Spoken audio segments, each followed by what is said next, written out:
এই ছেলেদের অসীম সাহসের কারণে গত বছরের 5ই আগস্ট হাসিনা দেশ ছেড়ে পালাই যেতে বাধ্য হয়েছিল।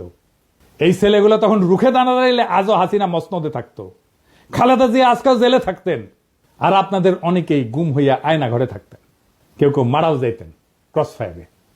আপনাদের কে বুদ্ধি দেয় এনসিপির পিছে লাগতে? আপনাদের দল তো ছাত্রদের জন্য বিবৃতি দিচ্ছে, তাদের নিরাপত্তার জন্য উদ্বিগ্ন হয়েছে। আপনার দলের নেতাদের সাথে তো আপনাদের ডিসকানেকশন। এখন আমি বুঝতে পারি যে কেন মির্জা ফখরুল মাঝে মাঝে মেজাজ হারায় ফেলে, কেন বক্তৃতা দিতে যে ধমকা ধমকি করেন, থাপ্পড় টাপ্পড় মারেন। তাদের সাহসের প্রশংসা করতে না পারলে চুপ থাকেন।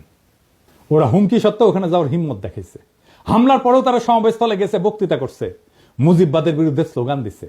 এই অসীম সাহস দেখানোর জন্য তাদের ধন্যবাদ। এইবার আসেন গোপালগঞ্জের আলোচনায়। কেন গোপালগঞ্জে যাওয়াটা জরুরি, দখল নেওয়াটা জরুরি?